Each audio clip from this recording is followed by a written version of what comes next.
வணக்கம் ஆசிரியரின் உடன்பிறப்புகளே. தூங்கினார் கெடுவதில்லை அப்படிங்கிற தலைப்பில் கொஞ்சம் சிந்திப்போம். தூக்கம் ஒவ்வொரு மனிதருக்கும் மிக மிக அவசியம். குறைந்தபட்சம் ஒரு 8 மணி நேர தூக்கம் கண்டிப்பாக தூங்க வேண்டும். இப்போ நிறைய பேர் பார்க்குறோம், இரவில் கண் விழித்து பணி செய்வாங்க. உதாரணமாக ஓட்டுநர்கள். அவர்கள் பகலில் கட்டாயம் உறங்க வேண்டும்.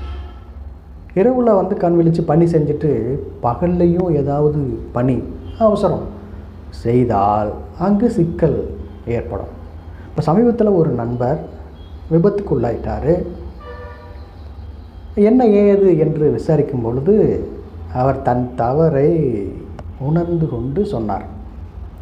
நான் இரவு பணி செஞ்சுட்டு காலையில் அவசர வேலையாக விவசாயம் போய் தண்ணி பாய்ச்ச வேண்டியது இருந்துச்சு. போய் தண்ணி பாய்ச்சிட்டு என்னுடைய மகிழுந்தில் காரில் வரும் பொழுது எனக்கு ஒரு மாதிரி அசரிக்கையாக இருந்துச்சு. அப்போவே நான் சுதாரிக்காமல் சரி இன்னும் கொஞ்சம் தூரம் போய் ஏதாச்சும் ஒரு டீ கடையில் டீ சாப்பிட்லான்னு நினச்சிக்கிட்டே வந்தேன். என்ன எறியாமல் கண்ணை மூடிட்டேன். ஒரு வேன் மேலே மோதி விபத்துக்குள்ளாயிருச்சு. எனக்கு காயம் ஏற்பட்டு ரத்தம் சுட்டுச்சு. நான் பயங்கரமாக பயந்துட்டேன், என்னாச்சு ஏதாச்சு அப்படின்னு சொல்லிட்டு. நல்ல வேலையாக உடனடியாக மருத்துவ சிகிச்சையெல்லாம் செஞ்ச உடனே நான் தப்பிச்சு கொண்டேன். இதிலிருந்து அவர் தன் தவறை உணர்ந்து கொண்டார். இது போல் மற்றவங்களை யாரும் செஞ்சிடாதீங்க அப்படின்னு அவர் வேண்டி விரும்பி கேட்டுக்கொண்டார். அதாவது இரவு கண் விழிப்பவர்கள் பகலில் கட்டாயம் உறங்க வேண்டும். அப்படி இல்லைன்னா உங்களை அறியாமலேயே தூக்கம் வந்துடும். அதுதான் நிறைய விபத்துகளுக்கு காரணமாக இருக்குது. இதை அனைவரும் புரிந்து கொள்ள வேண்டும். இரவில் கண் விழிக்கிறவங்க இப்போ நிறைய ஆலோசனைகள்லாம் இருக்குது, சொல்லியிருக்கிறோம். இருந்தாலும் முக்கியமாக இந்த புகையிலை பழக்கம், சிகரெட் பிடிக்கிற பழக்கம் இதையெல்லாம் தவிர்க்கணும். வேறு ஏதாச்சும் ஒரு கடலை மிட்டாயை சாப்பிட்லாம், அல்லது சுவிங்கம் பபுள்கம் மென்னுக்கிட்டே போகலாம், அல்லது அருகில் இருக்கிற கண்டக்டர்கிட்ட ஏதாச்சும் அப்படி பேச்சு கொடுத்துக்கிட்டே போயிட்டு இருந்தால் அந்த தூக்கம் வராமல் இருப்பதற்கு வாய்ப்பு இருக்கும். அதையே மீறி தூக்கம் வந்துச்சுன்னா கட்டாயம் நீங்கள் வண்டியை ஓரம் கட்டி நிப்பாட்டிட்டு ஒரு 2 நிமிடம் 5 நிமிடம் தூங்கினாலே போதுமானதாக இருக்கும். அதுக்கும் வாய்ப்பு இல்லைன்னா நன்றாக முகம் கழுவி ஒரு 2 நடை வாக்கிங் அப்படி போயிட்டு மீண்டும் வண்டி எடுத்துக்கிட்டு நீங்கள் போகலாம். அதனால் இந்த நேரத்தில் நாம் சிந்திப்பது தூக்கம் கட்டாயம். அதுவும் குறைந்தபட்சம் மிக மிக குறைந்தபட்சம் ஒரு 6 மணி நேரம், ஒரு சராசரியாக 8 மணி நேரம், ஒரு தேவையான அளவு 10 மணி நேரம் தூக்கம் அவசியம்.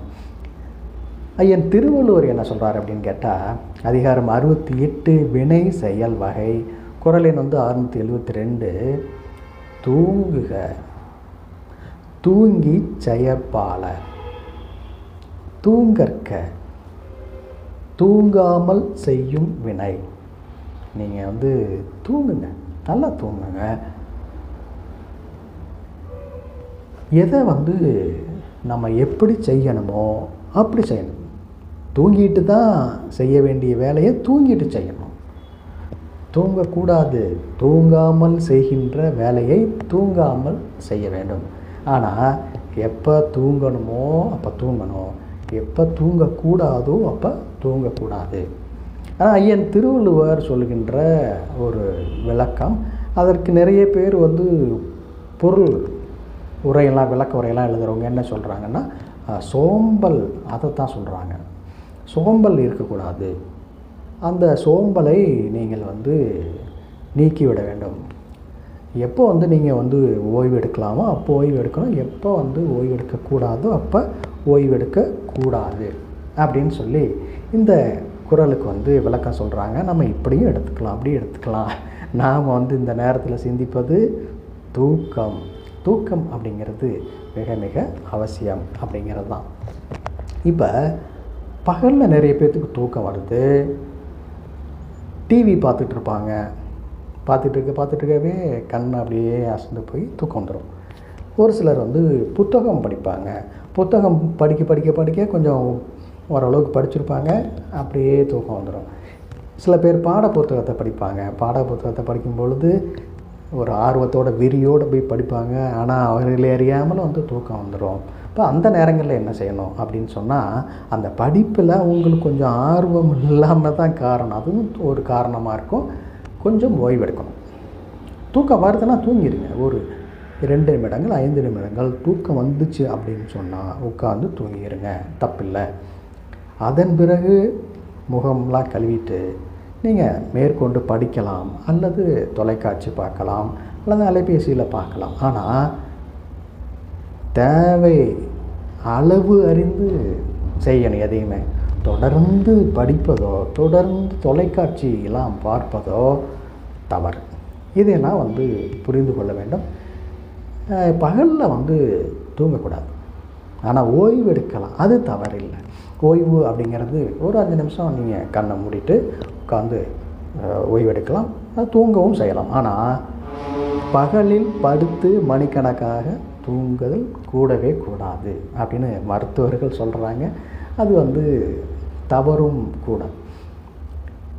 அப்போ என்ன செய்யலாம் அப்படின்னு சொன்னால், நம்ம சொன்ன மாதிரி ஏதாச்சும் தேநீர் அதெல்லாம் சூடான பானங்களாக இருந்தாலும் கொஞ்ச நேரம் வந்து கண்ணை மூடிட்டு ஓய்வு எடுத்துட்டு நல்ல முகம் கழுவிட்டு மீண்டும் நீங்கள் அந்த வேலையை செய்யலாம். அதுவும் வேண்டாம் அப்படின்ட்டுன்னா உங்களுக்கு பிடித்தமான உங்கள் வீட்டு வேலை அல்லது அலுவலக வேலைகளை பிடித்தமான ஃபிசிக்கல் ஒர்க், உடல் உழைப்பை செய்யலாம். படிப்பதோ எழுதுவதோ கண்ணுக்கு வேலை கொடுக்காம உடலுக்கு வேலை கொடுத்தீங்க அப்படின்னு சொன்னால் அப்போ வந்து தூக்கம் வராது. அதனால் 2 நன்மை. வீட்டில் அல்லது அலுவலகத்தில் அந்த சுத்தம் பண்ணுறது, ஒழுங்குபடுத்துறது, அந்த வேலையும் நடந்துடும். உங்களுக்கு தூக்கம் வருவதையும் நீங்கள் தவிர்க்கலாம். இப்படி தூக்கம் வந்து தேவையான அளவு தூங்கணும். தேவையில்லாத நேரத்தில் வந்தால் அதை தவிர்க்கணும். அப்படி இல்லாமல் நினச்ச நேரம் நீங்கள் படுத்து தூங்கிட்டு இருந்தீங்கன்னு சொன்னால் அது தவறாக போயிடும். உடல் எடை கூடிரும். மற்றவர்கள் எள்ளி நகையாடும் அளவுக்கு ஆகி. அதிகாரம் 61 மடியின்மை. குறள் எண் வந்து 607. இடி புரிந்து எள்ளுஞ்சொல் கேட்பர், மடி புரிந்து மாண்ட விஞ்ஞற்றில் அவருக்கு. தேவையான நேரத்தில் ஓய்வெடுக்கணும். தேவையில்லாத நேரத்தில் ஓய்வெடுத்தாலோ தூங்கினாலோ அது வந்து குடும்பத்திற்கு நல்லதல்ல. உற்றார் உறவினர்கள்லாம் கண்டபடி பேசுவாங்க. என்ன எப்போ பார்த்தாலும் தூங்கிட்டு இருக்கிறான், சோம்பேறியாக இருக்கிறான், இவன் என்னத்தை சாதிச்சிருக்கிறான், என்ன சம்பாதிச்சிருக்கிறான் அப்படின்னு சொல்லி கேட்பாங்க. அதனால் அந்த மாதிரியான பேச்சுக்களெல்லாம் வந்து கேட்குற மாதிரி ஆளாயிடக்கூடாது. தூங்குகிற நேரத்தில் தூங்கணும், ஓய்வெடுக்கிற நேரத்தில் ஓய்வெடுக்கணும். மற்ற நேரத்தில் வந்து எப்பொழுதுமே சுறுசுறுப்பாக இருக்கும். ஐயோ அங்கே வலிக்குது, இங்கே வலிக்குது, தலை வலிக்குது, உடம்பு வலிக்குது அப்படின்னு சொல்லி பார்க்குறவங்ககிட்ட போய் புலம்புறது, இதையெல்லாம் வந்து தவிர்க்கணும். எப்பொழுதும் புன்னகை மாறாமல் ஒரு வாழ்வை வாழ வேண்டும். அதுதான் வந்து உங்களுக்கும் நல்லது, மற்றவர்களுக்கும் நல்லது. அப்படி இல்லாமல் அவன் சரியில்லை, இவன் சரியில்லை, அவங்களால எனக்கு தொல்லை, இவங்களால எனக்கு தொல்லை, எதிர்மறை சிந்தனைகளோடு இருந்தால் அது உங்களுக்கு சிக்கல்.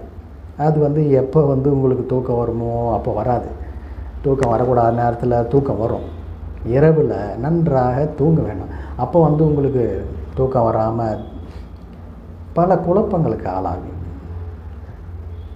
தூக்கம் வராத கூட நேரத்தில் பகல் நேரத்தில் தூக்கிற மாதிரி வரும். அதனால் நேர்மறை சிந்தனைகளை வளர்த்து கொள்ள வேண்டும். நான் நல்லா இருக்கிறேன், நம்மை சுற்றி இருப்பவர்கள் எல்லோரும் நல்லவர்கள், எந்த பிரச்சனையும் யாருனாலையும் வராது, உங்களால் மற்றவங்களுக்கு வராமல் இருக்கணும், அதை பார்த்துக்கங்க. அப்படி ஒரு நேர்மறை சிந்தனைகளெல்லாம் வளர்த்து கொண்டால் உங்களுக்கு தூக்கமும் வரும், நிம்மதியும் கிடைக்கும். அப்படிங்கிறதான் அந்த நேரத்தில் சிந்திக்கிறோம். இந்த அருமையான குறள் விளக்கம் தூக்கம் பற்றிய தகவல்கள் உங்களுக்கு பிடித்திருக்கும், பயனுள்ளதாக இருக்கும் என்று நான் நம்புகிறேன். இதுபோல் ஏராளமான தகவலுக்கு ஆசிரியர் நகுல்சாமி யூடியூப் சேனலை இது வரைக்கும் சப்ஸ்கிரைப் பண்ணாதவங்க சப்ஸ்கிரைப் பண்ணுங்கள், லைக் பண்ணுங்கள், ஷேர் பண்ணுங்கள், மற்றவங்களுக்கும் பயன்படட்டும். உங்களுடைய கருத்தை சொல்லுங்கள். மானம் அறிவும் மனிதருக்கு அழகு. நன்றி, வணக்கம்.